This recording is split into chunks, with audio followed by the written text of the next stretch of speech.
My name is Jeff Anderson. I am the founder of the law firm Jeff Anderson and Associates. I am speaking up and out today, and doing so publicly with and on behalf of countless survivors of sexual abuse in the state of New Jersey, and particularly concerned and spotlighting the Diocese of Camden and its bishop, Bishop Sullivan. Why this urgency? Why this spotlighting? On New Year's Eve, Bishop Sullivan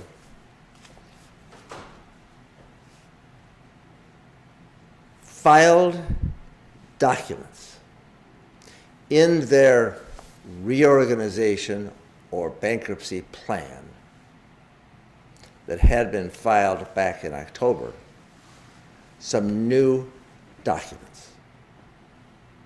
It's called a disclosure statement.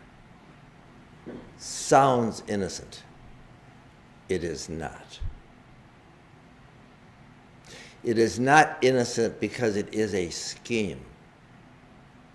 It is a dark and dirty scheme by this bishop and the Diocese of Camden and all the entities controlled by it to deceive the public, to deceive the survivors, to hide their assets, and to avoid accountability, and in the end, a scheme and a plan devoted to secrecy. The kind of secrecy that caused them to have to use reorganization and the bankruptcy code to avoid legal responsibility. Because under the New Jersey law and the new Jersey victims' rights law, survivors of sexual abuse are now given the chance, and the first chance in law, to bring a legal action against the bishop, against the diocese, against the perpetrator priest, and against the parishes that participated, all of them, in the complicity of the crimes against so many children for so long. And that law opened up a window for survivors. And that window is open until November 30th of this year. Bishop Sullivan, however, has made a choice. And he has made a choice to devise a scheme, a plan using reorganization, or what some people call as bankruptcy. And this sneak attack, filed and in these documents by this bishop in Camden on New Year's Eve. New Year's Eve. Happy New Year's, survivors.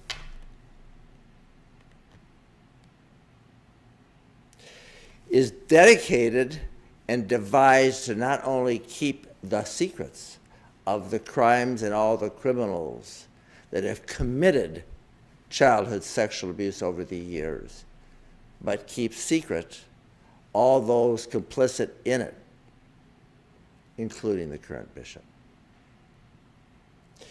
It's also dedicated to, and I will detail why, accomplishing several other insidious, dark, and disturbing strategies. And I'm going to walk through. I'm going to walk through those strategies. included in this document called the disclosure statement that has been filed. This scheme effectively is a plan in which the bishop dictates how everything in this reorganization is to be handled from start to finish. And it is so insidious that it really is three things. First, it's dangerous. Second, it's deceptive. And third, it's dastardly. Those are strong words. And I'm going to detail why each of those things are so present and prominent in this plan, in this scheme, and now seen in this filing.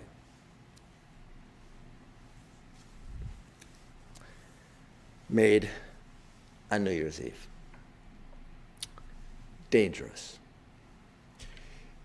It is dangerous because it keeps secret. All the offenders, all the priests and religious in the Diocese of Camden, under the control and known only to the bishop and his officials. It does not allow for any means or mechanisms for the offenders and all of those who have offended kids, past and present, to be revealed publicly. Because the plan cuts off the rights of the survivors to sue in court. And it is in court where those names of those offenders, protected by the bishops and the parishes for so long, that can be revealed. This plan keeps all the identities of all the criminals, all the clerics, and all those that have raped and violated children for all these years secret. Danger, danger, danger. It also keeps secret all the evidence held in the files of the Diocese of Camden and by the bishop's control that evidences all the crimes. And in those files is the evidence that through litigation that's now allowed in New Jersey, where survivors can individually sue as Jane Does and John Does, to excavate and uncover those files and those patterns and those practices and those dangers, and to thus make them public, is now thwarted, cut off, cut short, and held secret, at least by this plan and this scheme devised by this bishop. Danger. It also keeps secret the complicity and the participation of the current bishop, the former bishop, and all the officials who are a part of the schemes to conceal, to cover up, and to protect the offenders and their reputation at the peril of so many survivors for so long. In other words, protect the bishop, protect his colleagues, and the circle of the bishop, all of whom are implicated and named in dozens of suits brought by survivors under the New Jersey Victims' Rights Law, and dozens of whom we speak and stand with in trying to reveal these secrets and these patterns.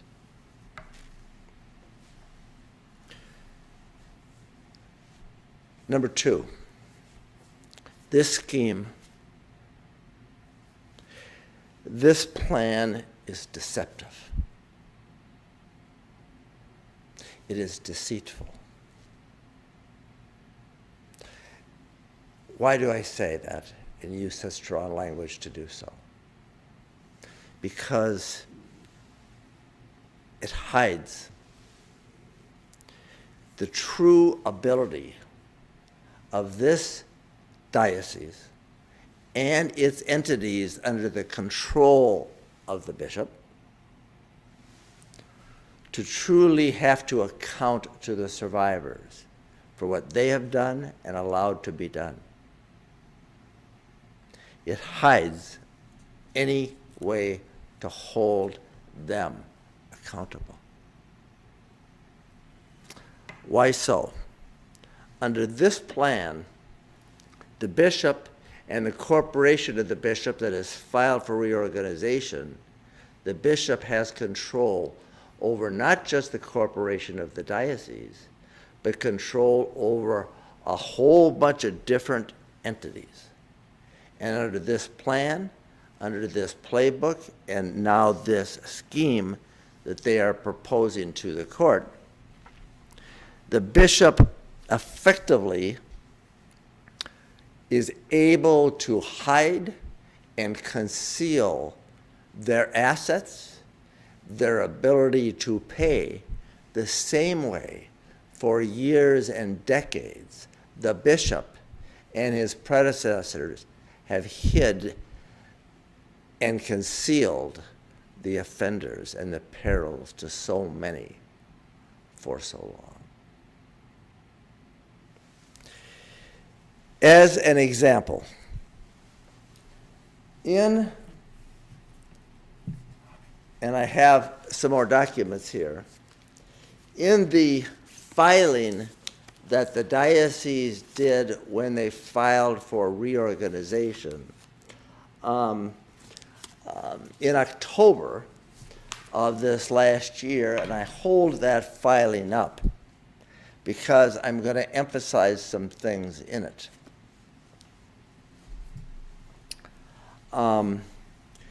And speak to the shell game that the bishop is really effectively attempting to accomplish here.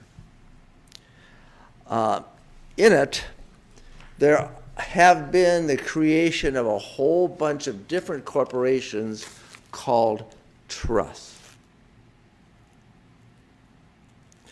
And the bishop controls those trusts. And under the control of the bishop is not just the diocese operation, but all the parishes as well. And the bishop effectively controls those parishes. Under this plan, the bishop in these corporate trusts effectively has moved, according to the documents, some of which I'm holding up, $217 million that are now being held in those trusts in both cash and investments. And I hold up the declaration and some documents filed by the Vicar General from which we discern this information. We do not pull this out of thin air or base it on belief. We base this claim and assertion on documents filed by them, and including the declaration and the affidavit of Vicar General Hughes. In these trusts and in these parishes, there is $95 million. In the Diocese of Camden Healthcare Foundation, there is $35 million, at least disclosed. And in the Diocese of Camden Trust, there is another $86 million for for a total of $217 million and $196,000. All of this $217 million is outside of the so-called reorganization, and thus, according to this scheme, outside of the reach of the survivors.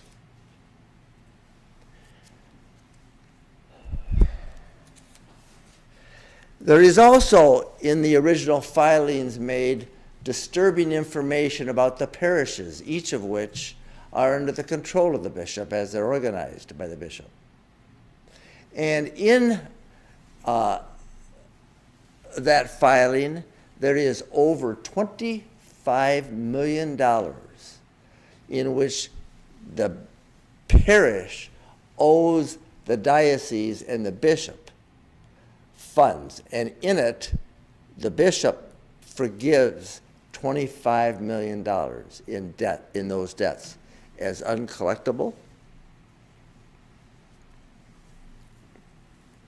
or, as he says, doubtful.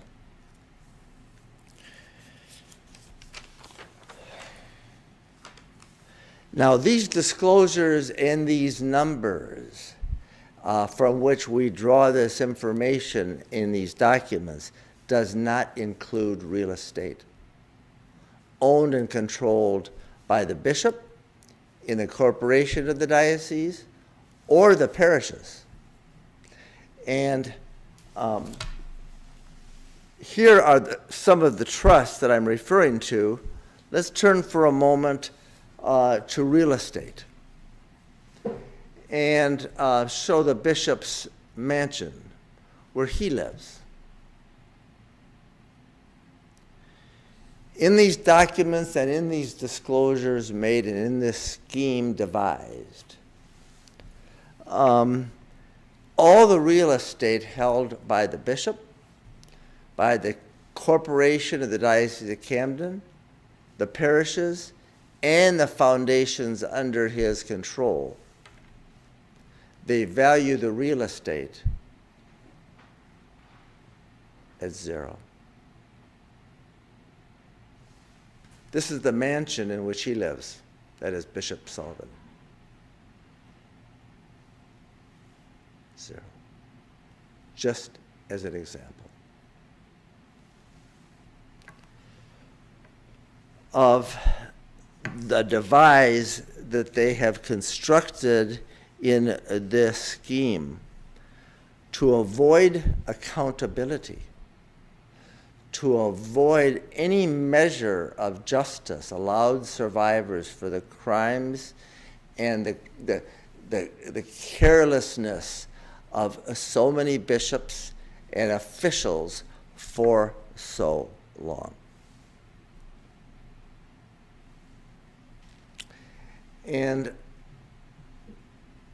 in this plan, there is a devise where the diocese dictates, the bishop dictates the compensation to be allowed to the survivors.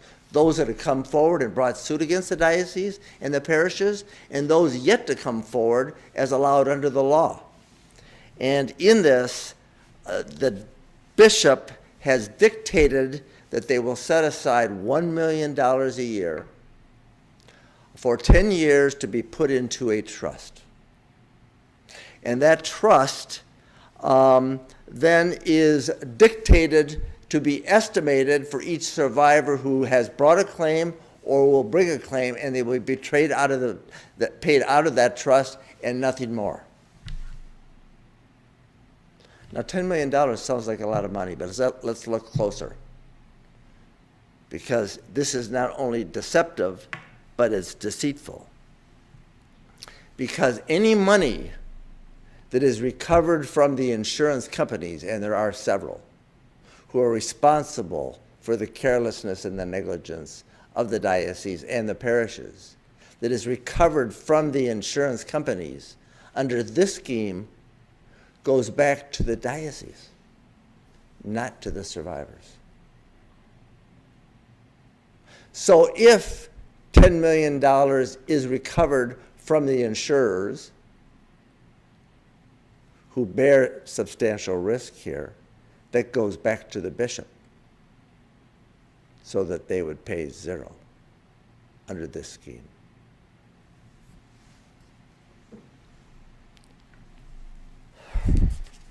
This is an escape liability plan. And that's why I call it dastardly. Dastardly. And why do I use such a dark term to describe what this bishop, this diocese, and these documents demonstrate?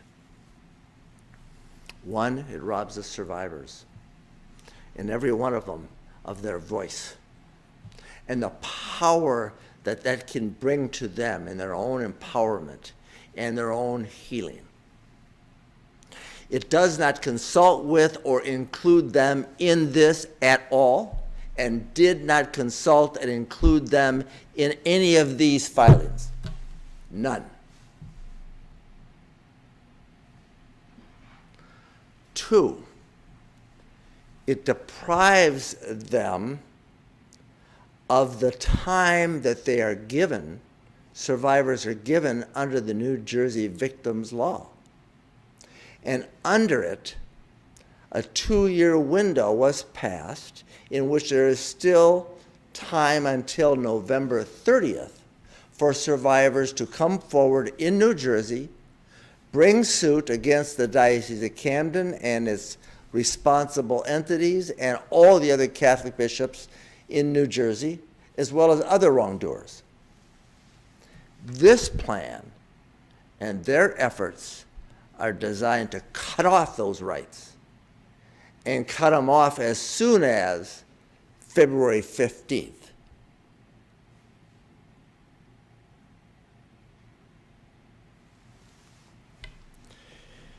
It is dark and dastardly because it denies and effectively robs every survivor of the power to hold the diocese and all the related entities so responsible for so many wrongs for so many years legally accountable. It deprives the survivors of the power that they now were given under the law to exercise, and now the bishop has dictated that they not only have a short amount of time to exercise it, but cannot fully in any way hold the diocese and its entities accountable, and in fact preserves secrecy, so that the survivors are denied the opportunity for truth, denied the opportunity to force transparency, and denied an opportunity for accountability, because it is time and past time for accountability in New Jersey and against this Diocese of Camden. I come forward and detail this out today because there's a lot in these documents. But I want every survivor and every member of the community across the state of New Jersey and every place else that we will not stand for this. We stand against this scheme and this effort by this bishop and this diocese and all the entities he represents. We stand against this scheme. We stand with and for every survivor who has suffered for so long, who is given this chance for the first time in New Jersey to stand up for himself and herself. We stand with each survivor who is given a chance to have that voice and have that voice heard and have that voice known to expose those offenders, to expose these files, to expose these practices. And we stand with them in the exercise of their power, and we stand with every survivor in their pursuit of truth, transparency, and accountability. And yes, this is alarming, and yes, this is disturbing. And I can't begin to know what survivors would be made to feel like when they see or hear or read about this. And that's why we chose to stand today early, and will stand often, to call them out for what they're doing and trying to do. Because there is hope and there is power in every survivor that stands up now and stands together and stands with us for truth, transparency, and accountability. We will not let this happen. And we will stand against secrecy, and we will stand for the protection of the children, and we are grateful for the chance to reveal this scheme today and to stand against it tomorrow and with the survivors to come.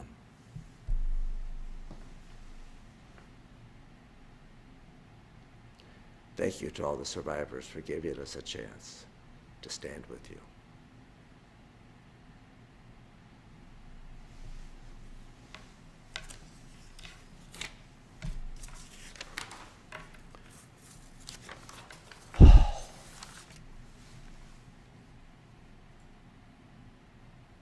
Do we have questions? Thank you, Jeff. It's now time for the Q&A portion of the press event. First, we'll be going through some questions that are in the chat box. Then we will open it up to anyone on the line that wishes to unmute and ask a question directly. The first question for Jeff comes from Erica. She asks, what does the February 15th deadline mean for survivors? Well, the Diocese of Camden has brought a motion, and it is to be heard at the end of January before the bankruptcy judge. And the motion is to cut the statute of limitations short, and instead of being November 30th of this year, their motion is to cut the statute short and create a deadline for filing claims of February 15th. In other words, cut it short by no less than 9 months. And if they are allowed to cut the statute short and create this shortened deadline, February 15, March 15, they effectively then disallow and do not allow any claims in the cases brought by any survivors after that time. And that makes them untimely. And that is a very dark, deceptive, and insidious effort by the bishop to cut survivors' claims off, because they, and we know it, survivors need time to come to grips with the truth of their own reality, who have suffered in secrecy and silence and shame for decades, and to even come forward to an attorney and or make a claim takes time. And they know if they're allowed a shortened time frame, it will reduce the number of claims made.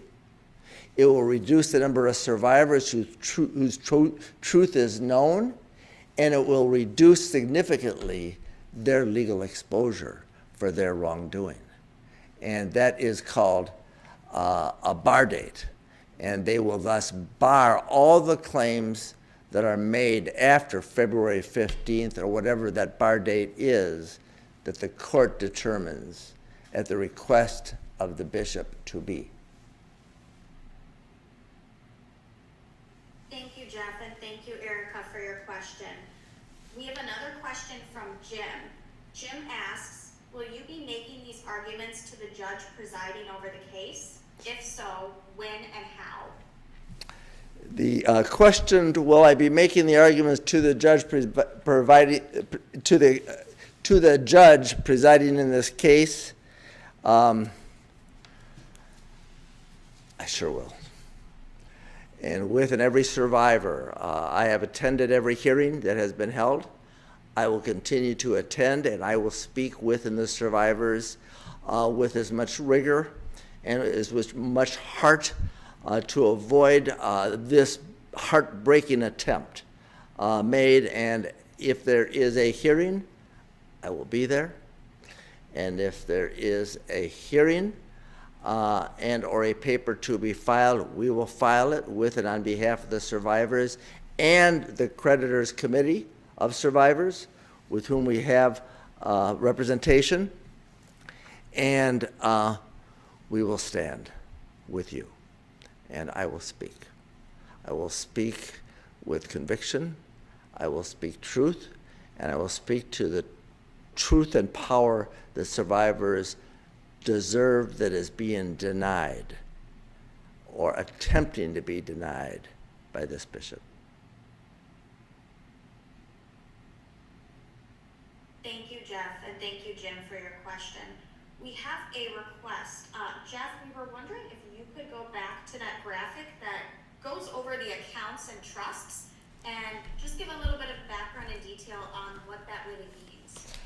Yeah, we put up a lot of circles there, and what really have is, this is the portion where there is a deception that is being perpetrated and presented by these documents.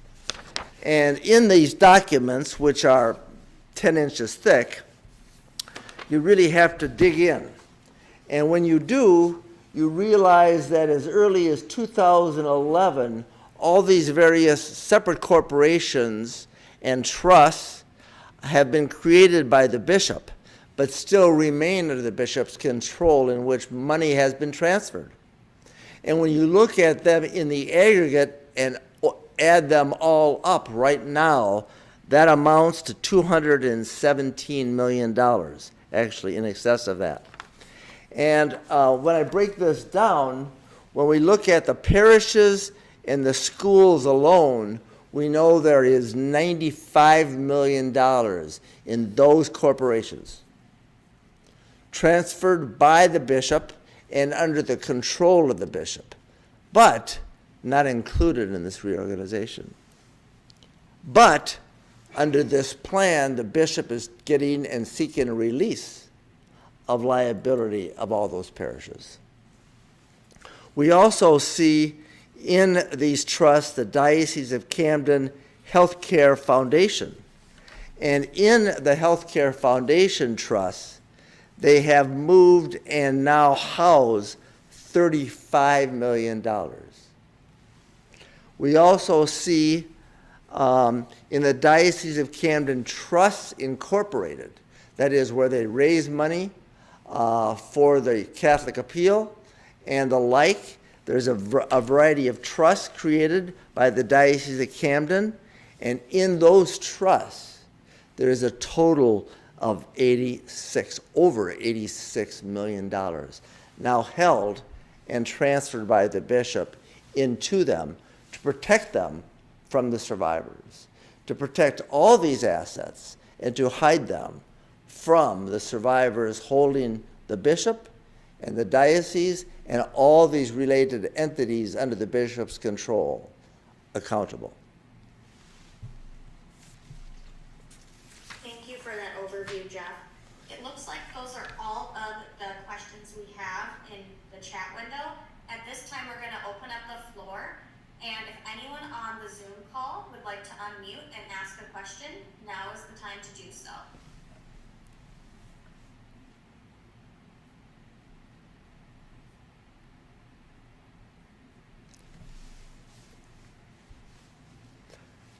Let me conclude by saying this. This was filed on New Year's Eve. The reorganization petition was filed in October. We will be up and out every day standing with the survivors and doing what we can to reveal these practices and this scheme.